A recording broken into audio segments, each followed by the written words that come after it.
ආයුබෝවන්. අද අපි කතා කරන්නේ ෆින්ලන්ඩ භාෂාව ගැන. විශේෂයෙන්ම අර සුවමෙන් මිස්ටර් එක කියන පොතේ තියෙන සමහර මූලික දේවල් ඇසුරින්. ඔව්. මේ සොන්ජා ගේරින් සහ සැනි හයින්ස්මන්ගේ පොතක්. වැඩිහිටියන්ට අර A1 මට්ටම තියෙන්නේ එයාට ෆින්ලන්ඩ භාෂාව මුලින්දන් ඉගෙන ගන්න උදව්වක් විදියට. හරි. මේකේ තියෙන අර එදිනෙදා දේවල් නේද? පවුල, වැඩ. ඔව්. ප්‍රායෝගික පැත්තට බරයි. ඉතින් අපි බලමු මේකේ තියෙන භාෂාවේ මුල්ම හරියේදී හම්බ වෙන සමහර විශේෂ දේවල් ටිකක්. හොඳයි. මුලින්ම අර ආචාර කරන විදිය නේද? හේයි මොයි. කීතොස් ස්තුති කියන ඇන්තෙක්සි සමාවෙන්න. ඒ වගේ සරල දේවල්. ඒත් එක්කම අර ප්‍රශ්න අහන විදිත් තියෙනවා. ඔබට කොහමද වගේ. ඔව් මිතාසිනුල්ලේ කූලු. ඔබේ නම කුමක්ද? අහන්නේ මිකස්සිනුන් නිමියෝන්. හරි. මේ වෙදිත් අර ෆින්ලන්ඩ භාෂාවේ විශේෂ දෙයක් තියෙනවා කිව්වා නේද? ශබ්ද සම්බන්ධව. ඔව්. ඒක තමයි වෝකාලි හාර්මෝනියා. ස්වර සංවාදය. මේක නම් හරිම වැදගත්. ස්වර සංවාදය. ඒ මොකක්ද? ඒ කියන්නේ හරිම සරලව කිව්වොත් වචනයක තියෙන ස්වර අණුව තමයි ඒකට එකතු වෙන ප්‍රත්‍ය ස්වරය තීරණය වෙන්නේ. අර ස්වර කාණ්ඩ දෙකක් තියෙනවා. පශ්‍ය ස්වර A O U සහ පුර ස්වර ඈ කියන. ඒ කියන්නේ එක වචනෙක එකම වර්ගයේ ස්වර තියෙන්න ඕන වගේ. ගොඩක් දුරට එමය. EI තමයි මධ්‍යස්ථ. අනිත් ඒවා එකට කලවම් වෙන්නේ නෑ සාමාන්‍යයෙන් එක වචනයක. උදාහරණයක් කිව්වොත් හරි. අපි හිතමු කාර් එකේ කියලා කියන්න ඕන කියන. කාර් කියන්නේ අවුතෝ. ඒකේ තියෙන්නේ A සහ O පශ්‍ය ස්වර. එතකොට එකේ කියන අර්ථය දෙන ප්‍රත්‍ය සසා.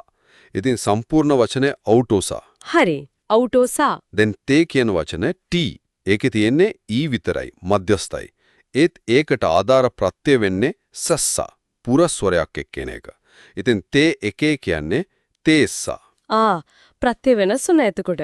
වචනේ ස්වරානුව හරිම අපූර්වයි නේද? ඒක භාෂාවට ලස්සන රිද්මයක් දෙනවා. මේක මූලිකම දෙයක්. එතකොට තමන් ගැන කියද්දී පවුලේ අය ගැන කතා කරද්දී රටවල් භාෂා මේ හැම දෙයකදීම මේ වගේ දේවල් තියෙනවද? මම අහලා තියෙනවා වචනයකට එකතු වෙන දේවල් ගොඩක් තියෙනවා කියලා. අනිවාර්යයෙන්ම ෆින්ලන්ඩ කියන්නේ ඇග්ලුටිනේටිව් භාෂාවක් නේ. ඇග්ලුටිනේටිව්. ඔව්. ඒ කියන්නේ මූලික වචනෙට විවිධ අර්ථ දෙන ප්‍රත්‍ය එකතු කරලා තමයි අදහස සම්පූර්ණ කරන්නේ. දැන් සිංහල වගේ gedara, gedarin, gedarට කියන්න වෙන වෙනම වචන නිපාත හොයනවට වඩා. ඒ කියන්නේ gedara කියන වචනෙටම මොන හරි එකතු කරනවා. හරි. නිවස කියන්නේ තාලෝ. නිවසේ ඇතුලේ කියන්න තලොස්සා. නිවසෙන් එහෙම නැත්නම් නිවසේ සිට කියන්න තලොස්තා. නිවසට යනවනම් තල්ලුන්. ඒ කියන්නේ මේ ඇස්සා ස්ටාර් ඔන් වගේ දේවල් එකතු වෙන්නේ? ඔව්. ඒවට තමයි කියන්නේ ස්ථානීය විභක්ති පයිකල්ලිසියාත් කියලා. ගොඩක් තියෙන උඩ යට ළඟ කියන්නත් වෙනම ප්‍රත්‍ය තියෙනවා. මේක ඉංග්‍රීසි වල ප්‍රෙපොසිෂන්ස් වලට වඩා ගොඩක් වෙනස්. ඒක නම් හරිම වෙනස් ක්‍රමයක්. එතකොට මේ නිසා වචන දිග වෙන්නත් පුරවන් නේද? අර KPT අක්රු ගැනත් මොකක්ද කතාවක් තිබ්බ නේද පොතේ? ඔව්. ඒක KPT ව්‍යංජන ශ්‍රේණිය. KPT වයිෂ්ඨලු. මේක ටිකක් හුරු වෙන්න ඕනේ දෙයක්. සමහර වෙලාවට ව්‍යාකරණ නීතියක් අනුව වචනයක් මැද තියෙන KP හෝ T අකුර වෙනස් වෙනවා. දුර්වල වෙනවා කියලාත් කියනවා. වෙනස් වෙනවා. කොහොමද? උදාහරණයක් ගත්තොත් සාප්පුව කියන්නේ කවුප්පා. හරිද? ඒත් සාප්පු වේ කියලා අර -s ප්‍රත්‍ය එකතු කරද්දී ඒක කවුපස්සා වෙනවා. P එක P වුණා. ඔව්. ඒ වගේම තුර්කු කියන නගරයේ නම තුර්කු වල කියද්දී තුරුස්සා වෙනවා. කේක නැති වෙලා ගියා. මේක නීති ටිකක් තියෙනවා. ඒ අනුව තමයි වෙන්නේ.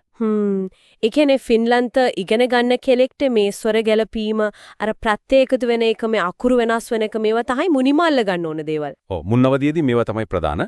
හැබැයි මේ සුවමන් මෙස්ටරි 1 පොතේ මේවා හරිම ක්‍රමානුකූලව හඳුන්වලා දෙනවා.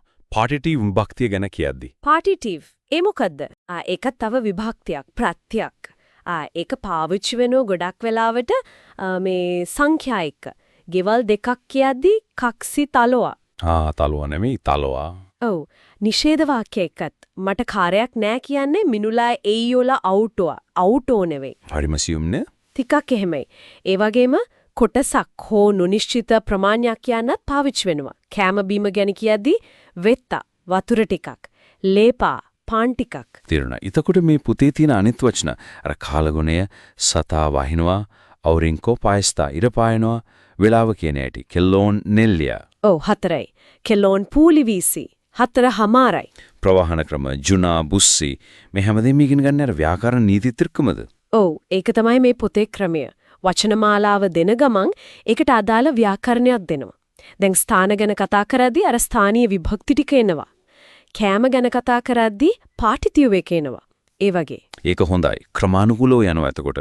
අර වචනේ මුල් ලකුරට බරදිලා කියන එකත් පොඩි දෙයක් වුණාට වැදගත් ඇති නේද? සන පයින්නෝ කියන්නේ අනිවාර්යෙන්. ෆින්ලන්තවල හැනතිස්සෙම වචනේ පළවෙනි අක්ෂරයට තමයි අවධාරණය යෙදෙන්නේ. ඒකත් භාෂාවේ රිද්මයට වැදගත්. නියමයි. එහෙනම් අපි අද මේ සෝමේ මෙස්තරි 1 පොත හරහා ෆින්ලන්ත භාෂාවේ මූලිකම දේවල් ටිකක් දැක්කා. අර සරල වචන, ව්‍යාකරණය, විශේෂයෙන් අර ස්වර සංවාදය, ඇග්ලුටිනේටිව් ස්වභාවය, ස්ථානීය විභක්ති, KPT වෙනස් වීම මේවා හරිම රසවත් ලක්ෂණ.